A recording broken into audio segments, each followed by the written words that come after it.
for the theme this year.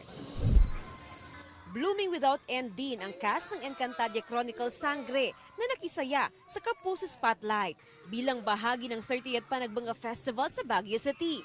Present sina Sangre Flamara Faith de Silva na humataw sa nostalgic OPM dance hits. Mga awitin naman ang hatid ni Sangre Dea Angel Guardian at ni Sangre Adamus Kelvin Miranda. Matyaga silang inabangan ng fans sa Barangay Scout Barrio at may nagbihis pa ng alamitena to show support sa serye. Sabi ko, ala, nakita ko to, sakto. Mongga-mongga.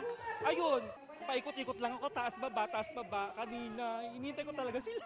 Bumisita rin ng cast sa Barangay Upper Dagsyan kung saan mainit silang tinanggap ng fans. Maraming salamat sa lahat po nang nagbigay ng oras nila para iparamdam sa amin yung suporta nila sa Encantadia Chronicles Sangre. Thank you guys. Sobrang na-appreciate ko yon. And yung mga tao din sa mga barangay na binisita namin, nakakatuwa din na nag-effort silang lumabas ng kanilang bahay at samahan kami nakikanta sa amin. Ang sarap sa pakiramdam ng pasalamatan mo yung mga sumusuporta sa inyo ng personal, mabisita mo sila and maparamdam mo rin yung bang pagpapasaya mo sa kanila. Jasmine Gabriel Galban, nakatutok 24 oras.